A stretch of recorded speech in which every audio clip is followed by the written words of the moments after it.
Hello, everyone. Hope you're having a good day. So today I wanted to do a little review of the last episode of The Mandalorian that I watched last night before going to bed. And I didn't do a episode per episode review this season. I don't always do. I do sometimes, if it's a series I like or I really despise, I will go, step by step, episode per episode and make a review, but for some people out there that just want to know where the series is going and whatnot, and is it worth watching, I would say season 3 has been all over the place. This last episode, though, I could say that, okay, the, the story goes through and through. Because sometimes, you'll have like a 5-10 minutes of one story and then 45 minutes of another story, and then it ends with another 5 or 10 minutes of somebody else's story, depending on the characters that are in the show. Uh, okay, let's get the obvious out of the way here. It's no longer the Mandalorian show, it is now the Bo Katan show. It's quite obvious to everybody watching that the Mandalorian has taken a back seat in a big way on his own show. Pedro Pascal, I think he's on his way out. I think Disney are still pushing the this woke message that women are the main thing throughout. Kathy Sackhoff, I mean, she's doing a great job. I love her. I truly think that she should have had probably her own show.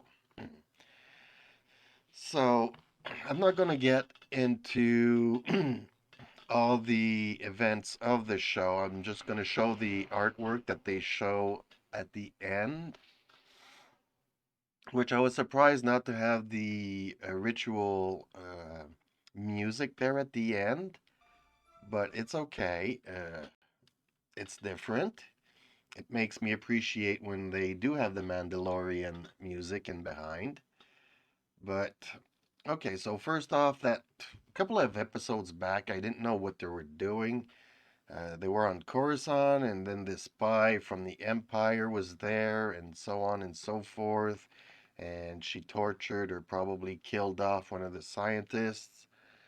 Well, it starts off with her, and she's a spy for the big bad guy, and he talks to this robot, and then there's this holographic projection where she's, telling them secrets.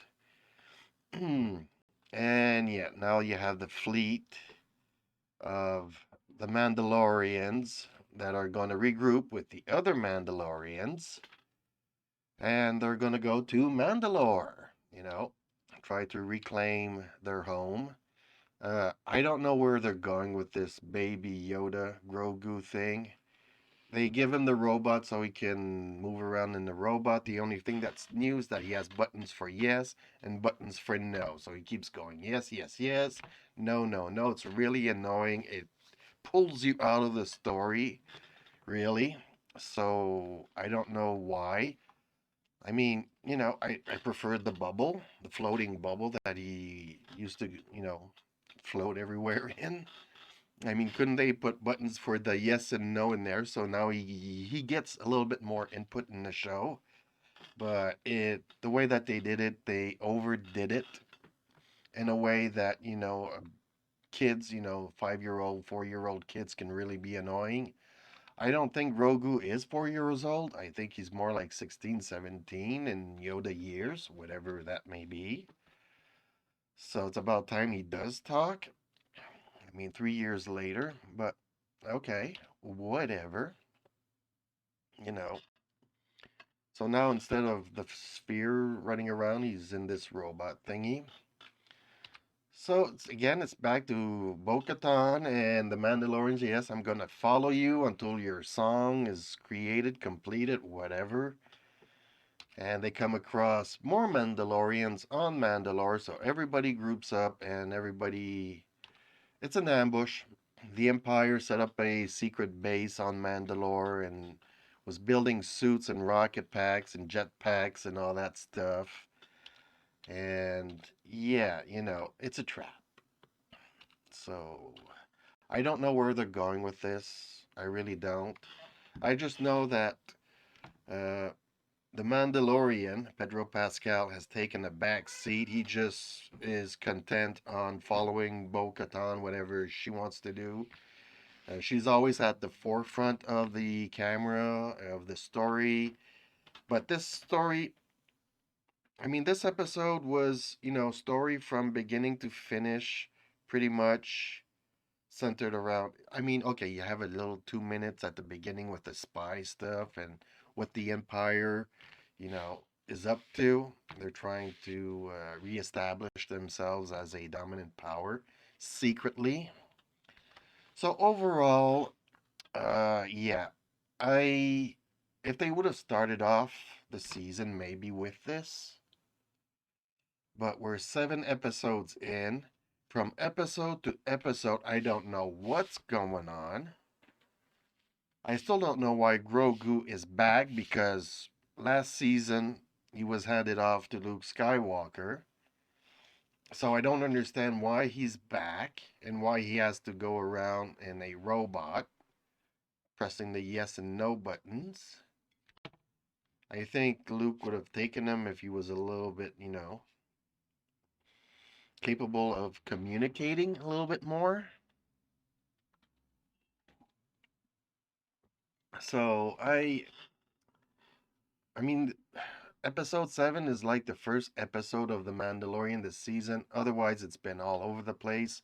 You had like 10 minutes here and there throughout the episodes where there were some nice battle scenes and whatnot. But it's like I said, it's all over the place. Disney does clearly have no idea what they're doing. It's like whoever's doing a story of the week, they have a special guest come in, write a story, and leave. Uh, but the storytelling is not even good. I mean, this is not a new concept that the Empire is trying to gain back control. The Mandalorian has absolutely no story whatsoever. He's just content on following whoever's doing whatever this week. Uh, and even worse, Baby Yoda, who's back, he just follows Mando all over the place. So, no, I don't know. I don't recommend this show. Definitely not. I mean, it was Disney's only ray of hope, really, amongst all this trash. And this season, it really turned into trash. I'm sorry to say this. You know, it was the one show that you could say, season one, season two, that, okay, Disney has been putting out trash for a long time. The sequels were not all that good. I don't even remember them all that much, except that it didn't pan out the way that most of us was expecting. But so yeah, that's it. That is my review. There's I think only one or two or three, I don't know how many episodes left. But for them to start kicking this series at episode 7, it's not a good sign. They're gonna rush the end. I don't know where this is going, and I don't know if I care. Funny enough, though, I did watch this episode from beginning to end. All the episodes, I got distracted. I was thinking of other things because the story was all over the place. I couldn't follow it. So whatever was happening around me got my attention. And, I did watch this episode. So, yes, it is probably the best episode so far of the season. It's still crap. It's not about Mando. It's about Bo Katan. If they wanted to do that, she should have her own show. She probably deserves it. I agree. She completely deserves it. But yeah, thank you for watching. If you like what I do here, please like and subscribe and support. Uh, you know, get the message out there. Thank you so much. See you in the next one.